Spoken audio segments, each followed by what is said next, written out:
जोहार झारखंड सभे के जोहार। का हाल चाल बा? सभे बेस है ना। आज हमारे नागपुरी भाषा कर अगला क्लास शुरू करब।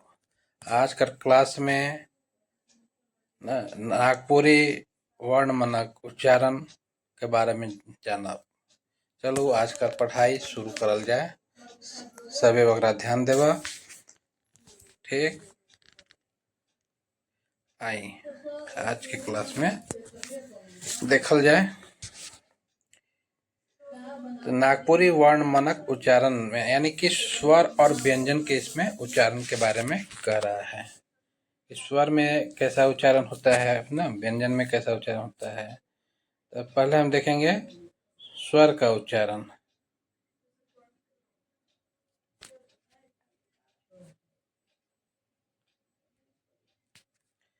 तो स्वर के उच्चारण में देखेंगे सबसे पहला स्वर आता है आपका अ। तो अ नागपुरी में अ कर उच्चारण हिंदी लखे होवेला। मतलब अ का उच्चारण नागपुरी हिंदी में भी अ का उच्चारण जिस तरह से होता है उसी तरह से नागपुरी में भी अ का उच्चारण होता है हिंदी के जैसा।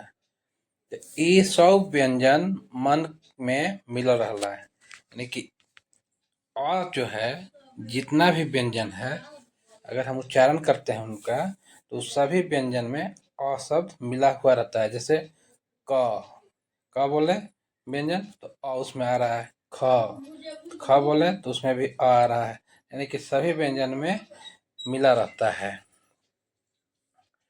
मुदा सब कर आखिर में अ जुड़कर उच्चारण नागपुरी में नहीं होएला। तो जैसे अब कह रहा है कि अ का उच्चारण जो है, जो भी हम शब्द का उच्चारण करेंगे नागपुरी भाषा में तो उसमें अ का उच्चारण नहीं होता है। यानी कहने का मतलब कि जैसे एग्जाम्पल देखते हैं धर्म धर्म। तो जैसे ध र म में जो अ शब्द लगा है इसको ऐसे पढ़ेंगे धर्म धर्म। ऐसे ही हिंदी में अगर इसको लिखना होता है तो इसको ऐसे करते धर्म धर्म ऐसे बोलते हैं। लेकिन यहाँ पे नागपुरी में तोड़ के लिखा जाता है उसको। तो ध जो ये मात्रा होते हैं सब तोड़ के लिखे जाते हैं धर्म में। तो धर्म धर्म इस तरह से बोलेंगे धर्म। उस तरह से आएंगे क रम करम। हिंदी में क्या लिखेंगे इसको कर्म ऐसे लिखते हैं। तो करम यानी कि इसको तोड़ के बोलते हैं। जन्म जन्म जन्म यानी कि इसको जन्म। नागपुरी में क्या बोलेंगे जन्म धर्म और करम। इस तरह से नागपुरी में बोलेंगे। कहने का मतलब जो उच्चारण जब हम करेंगे तो अ का उच्चारण नागपुरी में जो शब्द के आखिरी में अ जो जुड़ता है वो नहीं जुड़ता है यहाँ पे।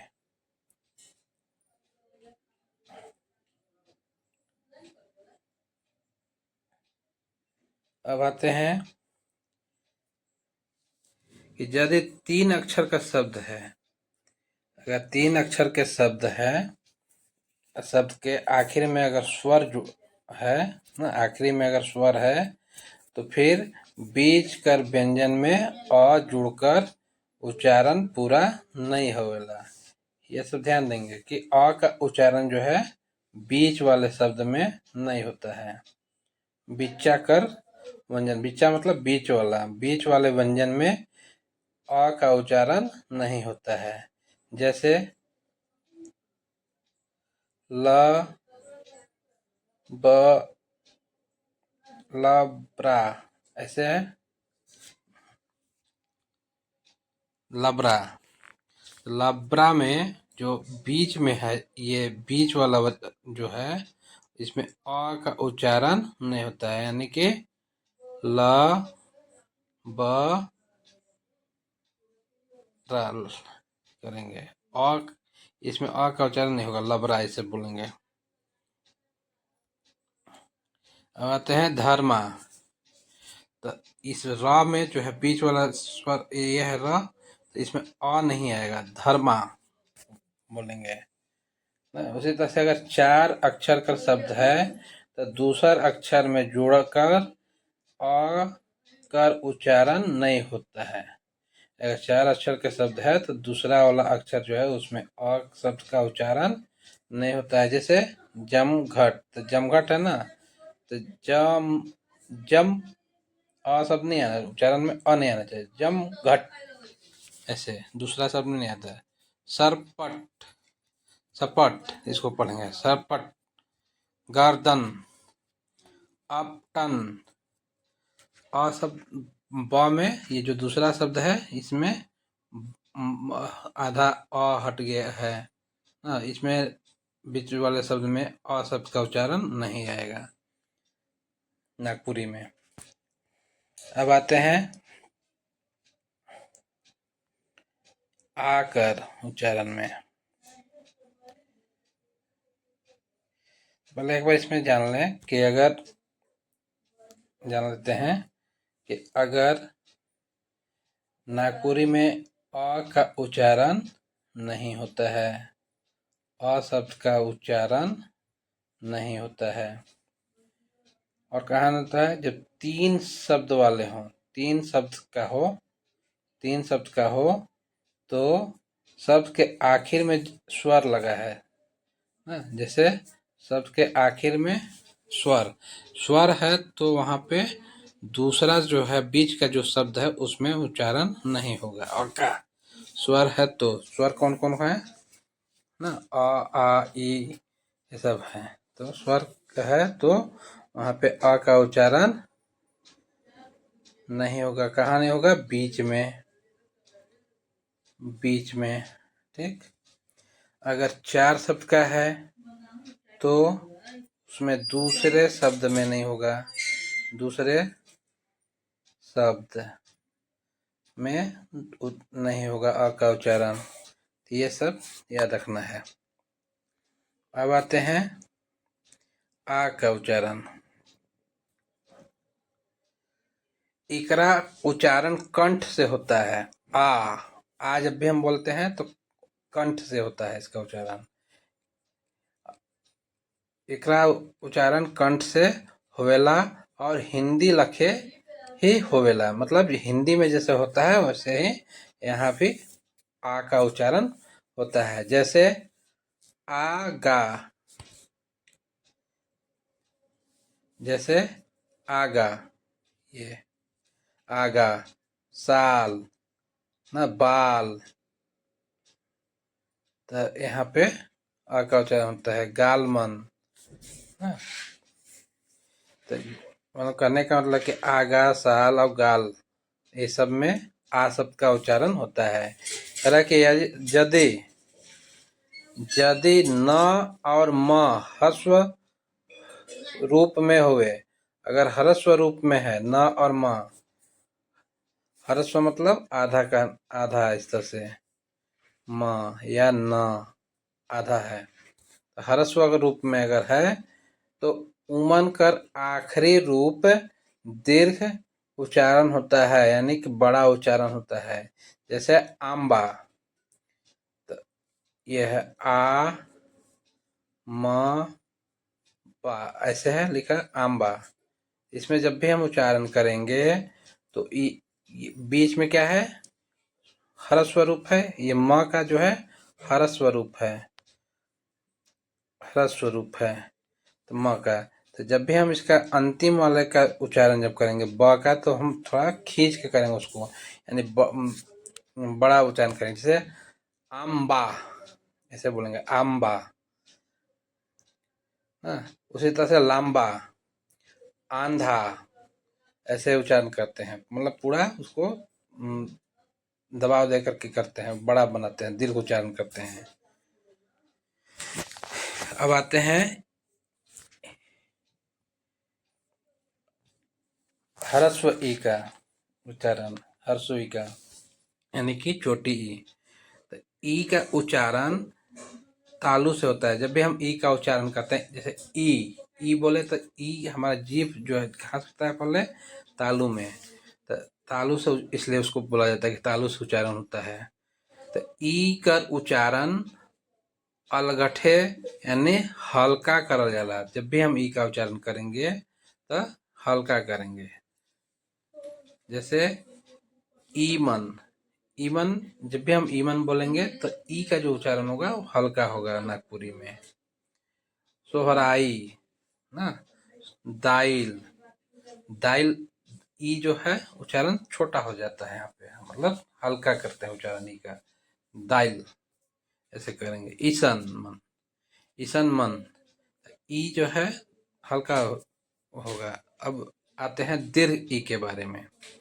दीर्घ ई के बारे में, इकर उच्चारण ठाव भी तालु होखे। ये दोनों का, ह्रस्व ई और दीर्घ ई दोनों का उच्चारण तालु से होता है। स्थान जो है तालु है, उच्चारण स्थान तालु से। ठीक। और उच्चारण में जब इसका उच्चारण करेंगे तो इसमें बल देंगे, इसमें बल देंगे। लेकिन इसका उच्चारण जब करेंगे तो हल्का करेंगे, हल्का यानी धीमे में करेंगे उसका, उसमें बल नहीं देंगे। ठीक, हल्का करेंगे।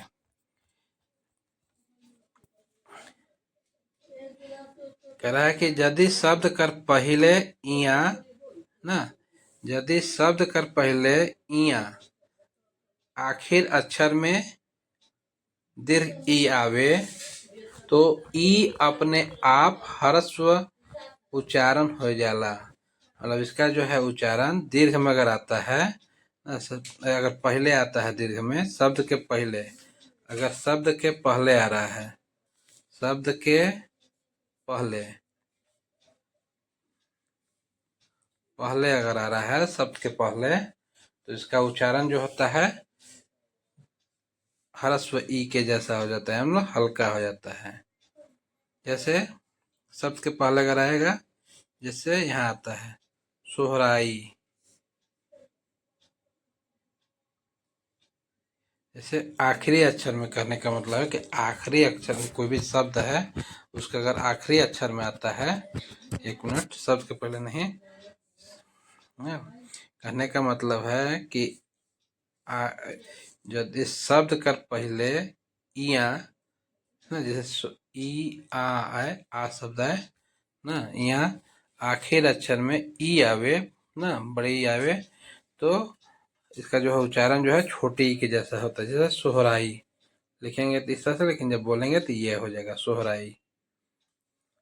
इसको बोलेंगे तो सोहराई, बोलेंगे इसको सोहराई। भाई तो भाई, मिठाई मिठाई, ऐसे बोलेंगे। ईश्वर, अब ये ईश्वर में ई पहले आ गया तो इस पे बल देंगे ना, इस पे बल देंगे तो ईश्वर बोलेंगे, ईश्वर बल देके ऐसे आएगा। अंत में है ई तो हल्का हो जाएगा उसका उच्चारण, यानी कि भा ई नहीं बोलेंगे, ई खींचेंगे नहीं उसको, भाई बोलेंगे, छोटा हो जाएगा उच्चारण। इस तरह से ई का उच्चारण होगा। अब आते हैं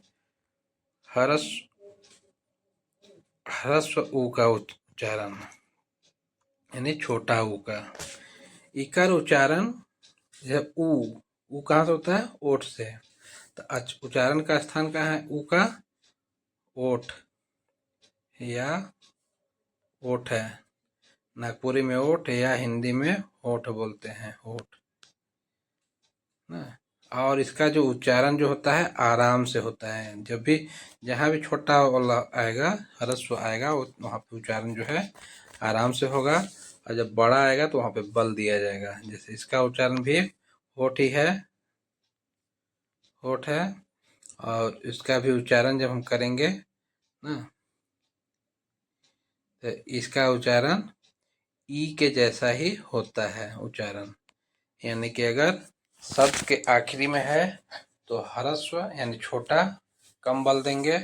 और अगर शब्द के अंतिम में है, नहीं शब्द के पहले अगर है तो बल देकर बोलेंगे, और अगर शब्द के अंतिम में है तो छोटा ऊ के जैसा होगा, यानी कि कम बल देंगे वहां पे। जैसे अब यहाँ देखिए ऊंच, ऊंच में ये जो है पहले आया है, इसलिए यहाँ पे बल देंगे ऊंच, यहाँ पे बल देके बोलेंगे ऊंच।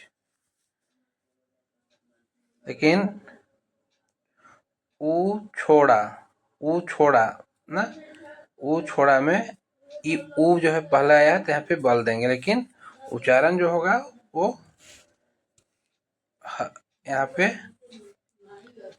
जोर देके होगा, बल दिया जाएगा। जन ऊपरे, अब यहाँ पे है ऊपरे, मतलब कि जहां जहां भी मतलब ऊ के जैसा ही उच्चारण करेंगे, और ई के जैसा ही उच्चारण करेंगे इसको भी। ठीक है, अब आते हैं ए। अब स्वर में आते हैं ए। 8 स्वर का, नागपुरी में 8 स्वर है, तो 8 के बारे में जानेंगे। ठीक, ए का उच्चारण जो है कंठ और तालु दोनों के मेल से होता है। नागपुरी में एगो सरल भाषा है के ना, नागपुरी एक सरल भाषा है, इस वजह से नागपुरी एक सरल भाषा है जिससे ले इकार में प्रत्यय लगावल कर चलते कोनो खनो ना कखनो कखनो इकर ह्रस्व उच्चारण होएला। जैसे ए जो है ना कंठ और तालु से होता है, उच्चारण स्थान जो है इसका कंठ और तालु दोनों के मेल से होता है। और नागपुरी जैसे सरल भाषा है, इस वजह से इसका उच्चारण जो है कभी प्रत्यय के चलते ना ह्रस्व उच्चारण जैसा भी होता है। जैसे एने, एदे, एजे, एते, एतई, एड़ी मन, एड़ी मन ना, ये सब जो है उच्चारण करेंगे, प्रत्यय के जैसा है उच्चारण। अब आते हैं ओ। तो ओ जो है कंठ से और ओठ के मेल से उच्चारण होता है इसका भी। तो इसका उच्चारण कहेंगे ओ हार, जैसे उच्चारण करते हैं वैसे है, हिंदी में जैसे करते हैं उसी तरह से यहाँ भी उच्चारण होगा। ओ हार, उपवास, ओगरा, ओकील ना, और ओलमन, ये सभी आएंगे। अंग का उच्चारण, अंग जो है अनुस्वार कर प्रयोग है ना, अनुस्वार कर प्रयोग। तो अंग इया न म कर ठाव में करल जाला। अंग का उच्चारण जो है ये सभी में किया जाता है। अंगा, इया, मूर्धन्य ना म कर ठाव में करल जाए, जहाँ जहाँ भी सब आते हैं वहाँ के। जैसे गंगा, अंगा शब्द आया है यहाँ पे, अंग का उच्चारण इसी को, जैसे ये गंगा, गंगा, तो इसको लिखेंगे गंगा, गंगा, तो इसके लिए आया है। तो यहाँ पे क्या था अंगा, अंगा के लिए ना अंग का उच्चारण हुआ। ठीक, उसी तरह से कंगन, ये कंगन, इसके लिए उच्चारण ये होगा कंगन। कंबल, तो इस अंग का मात्रा लगेगा कंबल, ये उच्चारण होता है नागपुरी में, जानेंगे। अब आते हैं व्यंजन, व्यंजन वर्ण मानक उच्चारण। अब व्यंजन का उच्चारण पे आते हैं। एक हम चार्ट बना दिए हैं अच्छा तरीका से इसमें। तो क का उच्चारण कहाँ से होता है, कंठ से। या क ख ग घ जब भी हम बोलते हैं तो कंठ से होता है, तो इसलिए घ तक जो है कंठ तक होता है। और ये सभी क्या है, अल्प प्राण है ना। क जो है अल्प प्राण है ना, ध्वनि के प्रकार यहाँ बता दिए हैं कि क जो है अल्प प्राण है, अघोष है। ठीक,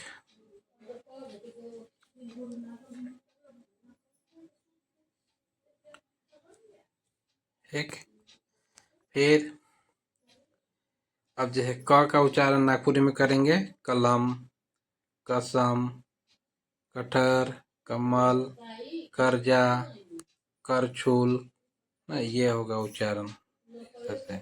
उसी तरह ख का भी उच्चारण, ख जो है महाप्राण है और ये भी जो है अघोष है। बताया है इससे पहले क्लास में घोष अघोष, ना तो अघोष है। इसका भी जब उच्चारण करेंगे यहाँ पे कुछ उदाहरण हैं, जैसे ख, खर, खैरका, खैरका, खौन, खपरा, खखार, खजाना, ये सब। ग का उच्चारण ये अल्प प्राण है और सघोष है।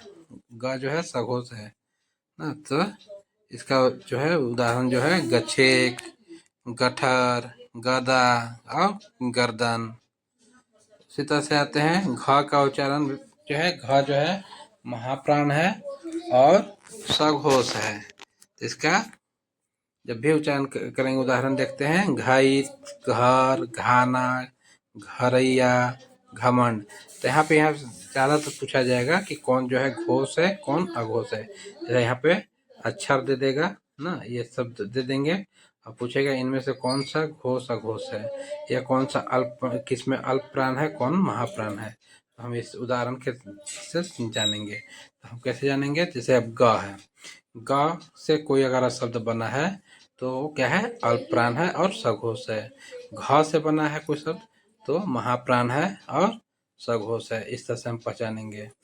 अंगा जो है अनुनासिक स्वर है, अनुनासिक ध्वनि है, तो इसका प्रयोग जो है नागपुरी में नहीं होता है, यानी कि इसका प्रयोग एखन नागपुरी में नहीं करल जाला, नागपुरी में नहीं किया जाता है।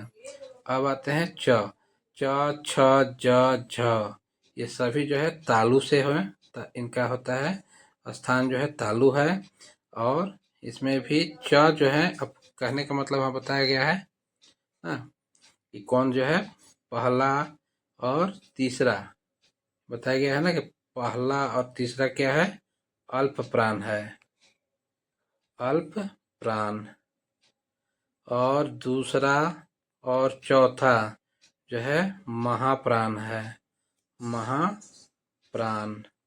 और अल्प प्राण को क्या बोला जाता है अघोष, अघोष। और महाप्राण को सघोष। एक मिनट गलत हो रहा है, आते हैं।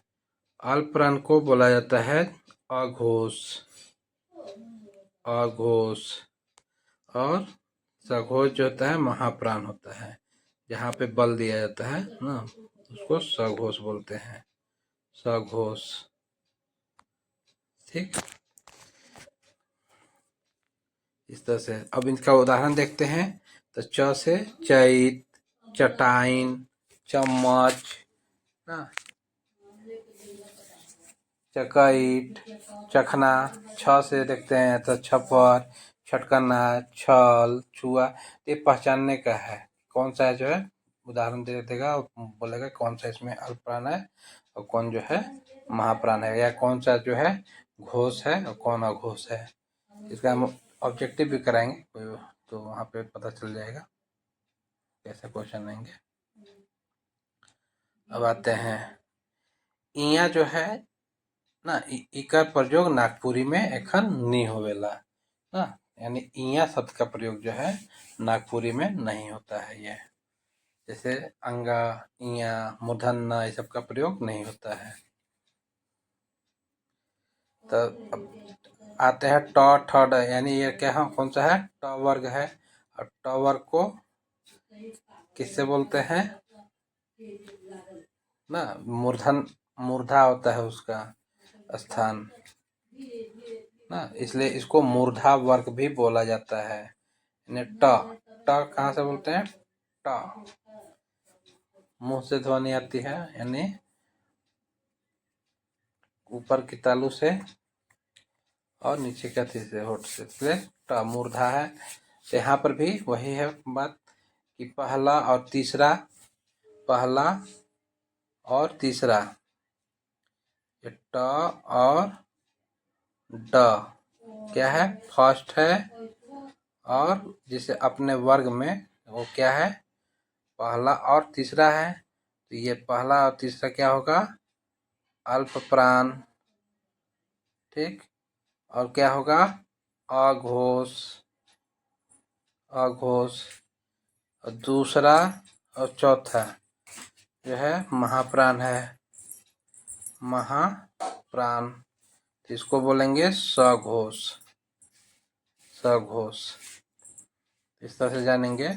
इनका उदाहरण है ट से टमाटर, टकला, टपक, टसमस, टटका, ठ से ठनका, बहुत सारे उदाहरण आ जाएंगे। तो इस तरह से हम पहचानेंगे, ठीक है। अब आते हैं मूर्धन्य।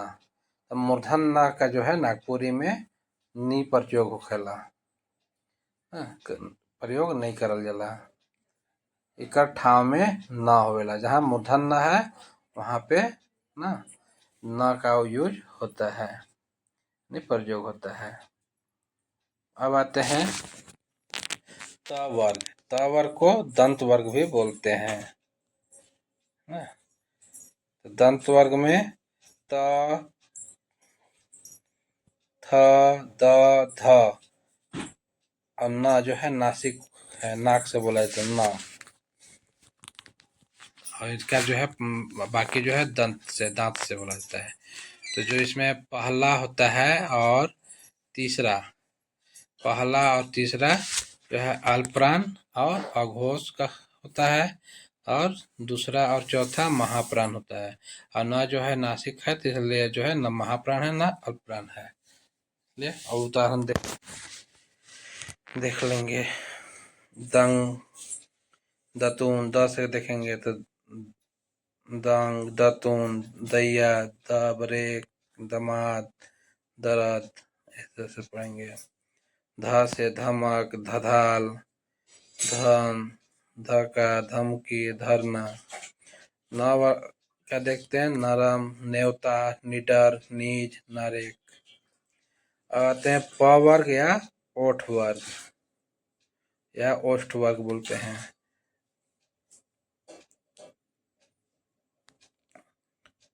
इसमें भी पहला और तीसरा जो होता है अल्पप्राण होता है, अघोष बोला जाएगा। और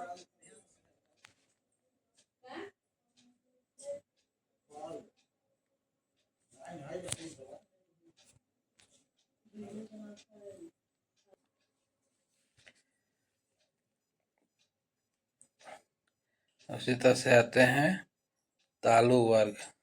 तालु वर्ग में यह आ जाएगा यहाँ पे, ये अल्प प्राण है, यह अर्स्वर है, ठीक। इसका नियम जो है य शब्द से जो शुरू होगा उसको य को ज में बदल देंगे।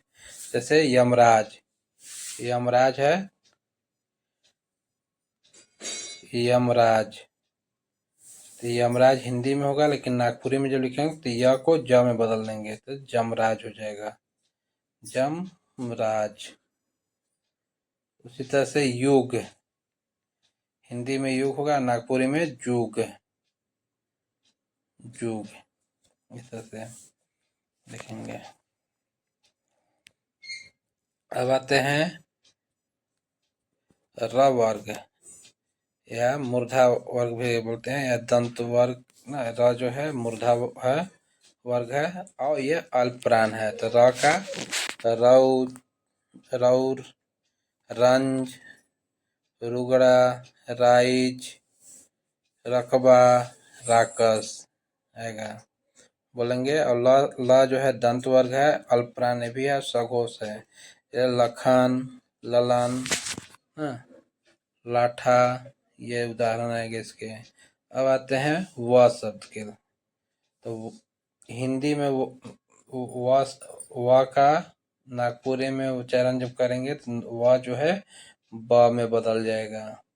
जैसे वन, हिंदी में वन, और नागपुरी में इसको जब लिखेंगे और उच्चारण करेंगे तो वन बोलेंगे। नियम है कि व जो है ब में बदल जाता है। उसी तरह से वाणी, वाणी, जब इसको वाणी को लिखेंगे तो बानी हो जाएगा, बा। और ये मूर्धन्य जो है नाव में चेंज हो जाएगा वाणी, इस तरह से चेंज हो जाता है। अब आते हैं दंत स। दंत स का उच्चारण स्थान दंत है और ह का उच्चारण कंठ है। ये दोनों जो है महाप्राण है। और स, दंत स जो है अघोष है, क्योंकि इसको बोलने में कम बल देना पड़ता है। ह जो है सघोष है, इसलिए ज्यादा बल देना पड़ता है, इसलिए जो है इसको सघोष बोलते हैं। जैसे स से शंख। अब हिंदी में शंख इस तरह से लिखा जाता है ना, शंख, लेकिन नागपुरी में ये स जो है दंत स में चेंज हो जाता है, तो शंख इस तरह से लिखा जाएगा। संजोग, संयोग होता है, संयोग, इसका जब यहाँ करेंगे तो संजोग हो जाएगा, संजोग से।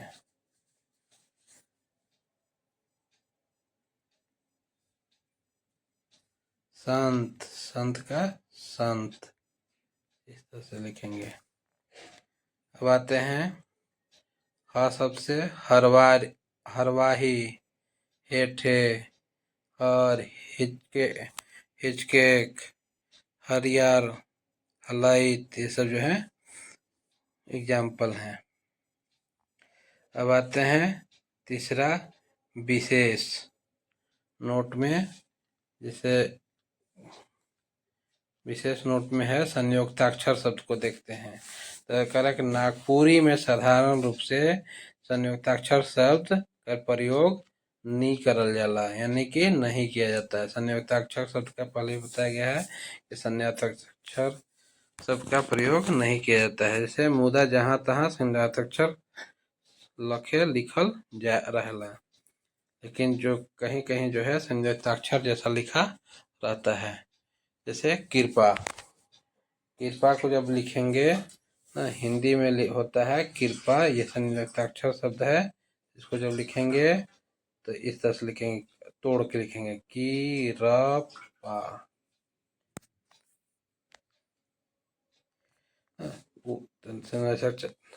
संयुक्ताक्षर शब्द को तोड़ के लिखेंगे नागपुरी में। उसी तरह से सृष्टि, सृष्टि, सृष्टि को जब भी लिखेंगे तो सी री स टी, सृष्टि, इस तरह से लिखेंगे। उसी तरह से प्रकृति, प्रकृति को भी अगर तोड़ेंगे तो पर, ये प और टूट जाएगा, पर की रीति, प्रकृति, इस तरह से लिखेंगे।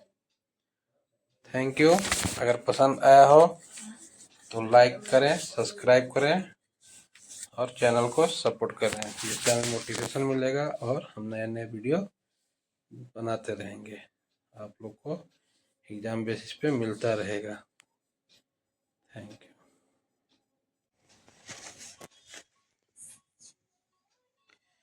जोहार झारखंड, सभी के जोहार। आज हमरे नागपुरी भाषा कर अगला क्लास शुरू करल। आज कर क्लास में नागपुरी में शुद्ध भाषा प्रयोग यानी हिज्जे और वर्तनी के नियम के बारे में जाना। चलो आज कर क्लास में पढ़ाई शुरू करल जाए।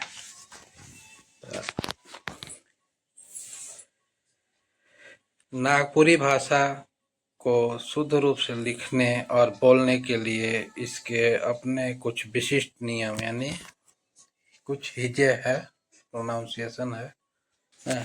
हिंदी के कई शब्द जैसे तत्सम नागपुरी में अपने ठेठ तद्भव रूप में बदल जाते हैं। जो हिंदी के जो तत्सम हैं वो नागपुरी में तद्भव के रूप में बदल जाते हैं। शुद्ध भाषा प्रयोग के मुख्य नियम निम्नलिखित हैं।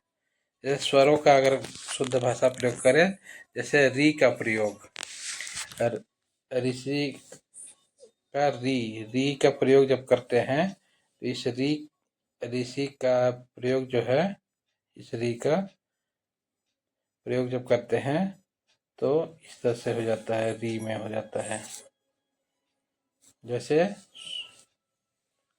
ऋतु, ऋतु, ऋतु का प्रयोग करेंगे तो री तो शुद्ध रूप से लिखेंगे तो ये शुद्ध माना जाएगा। नागपुरी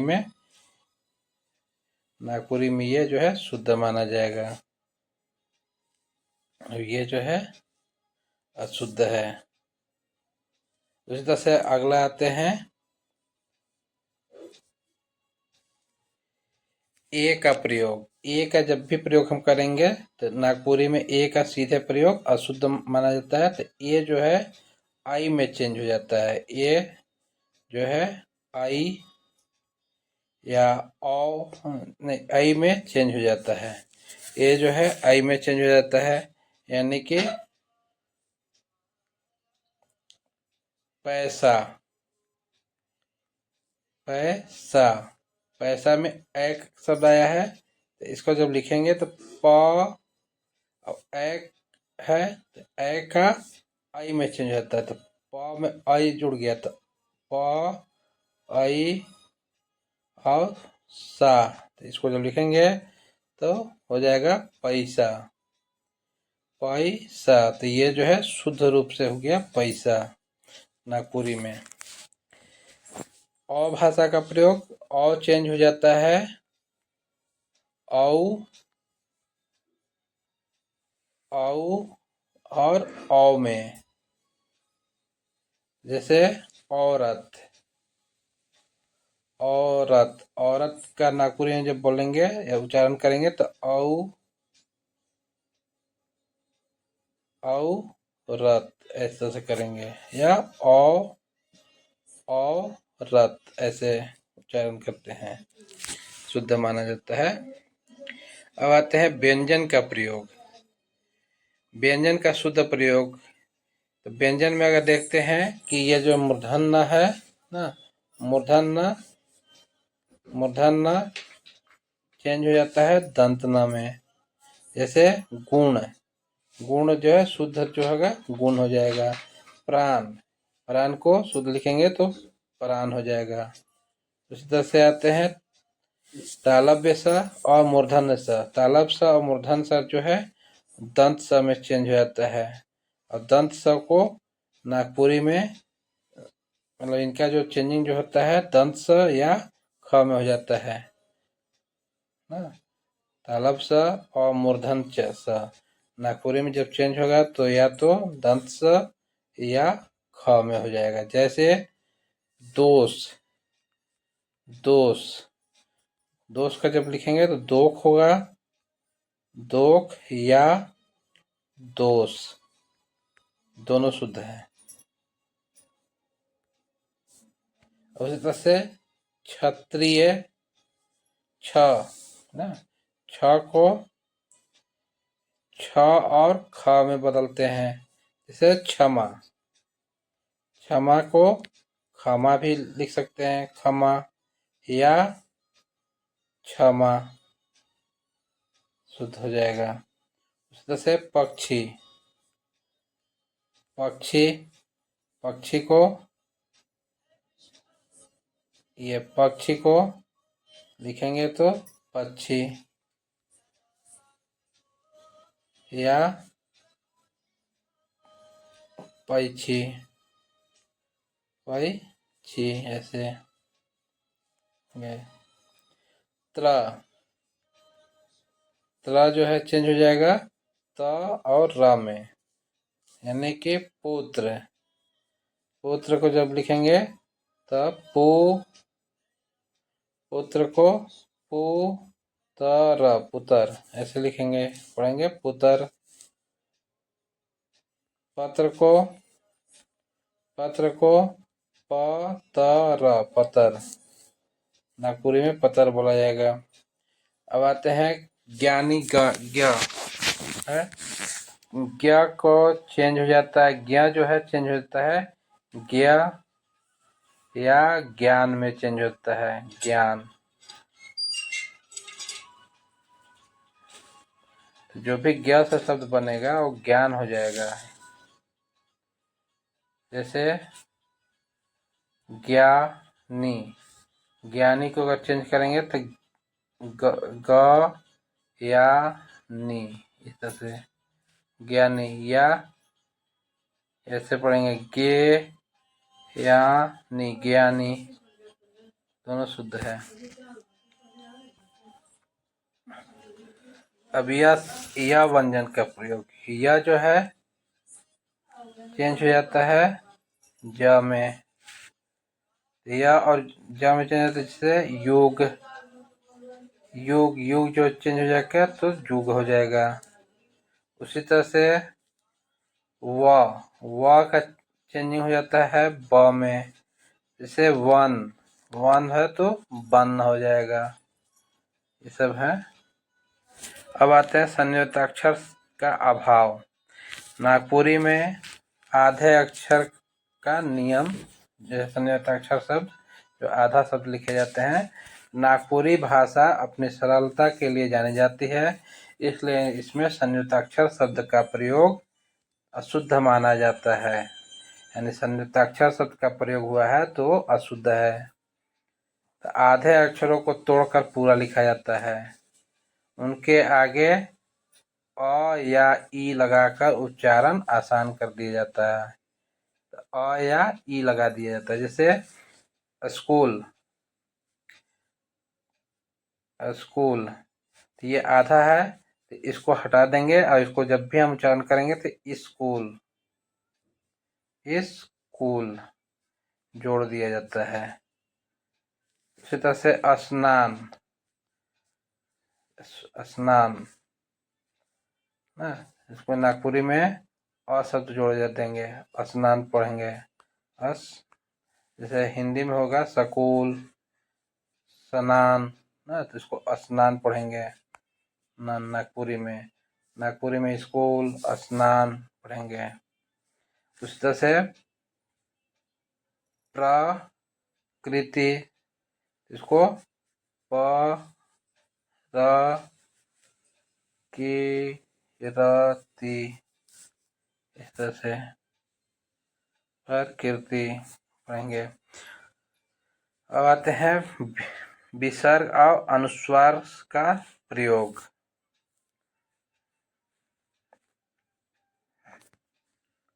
तो विसर्ग का लोप, यानी नागपुरी में विसर्ग का प्रयोग पूरी तरह से अशुद्ध है। विसर्ग का प्रयोग नागपुरी में नहीं होता है। और अनुस्वार का प्रयोग भी, अनुस्वार जैसे संस्कृत अनुस्वार न के स्थान पर नागपुरी में न या म शुद्ध रूप से प्रयोग किया जाता है। अब विसर्ग को हटाकर शब्द को शुद्ध किया जाता है। जैसे शुद्ध, शुद्ध, ये विसर्ग है तो यहाँ पर हट जाएगा और इसको हटा करके लिखेंगे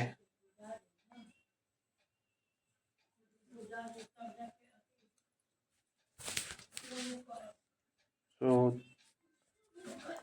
ऐसे। या जैसे दुख, दुख, दुख है तो यहाँ पे ये विसर्ग को हट जाएंगे। अब इसको पढ़ेंगे दुख, विसर्ग शब्द नहीं रहेगा इसमें। जैसे प्रातः, प्रातः में विसर्ग हट जाएगा और बिहान, बिहान या परा या परात ऐसे बोलेंगे। अनुनासिक शब्द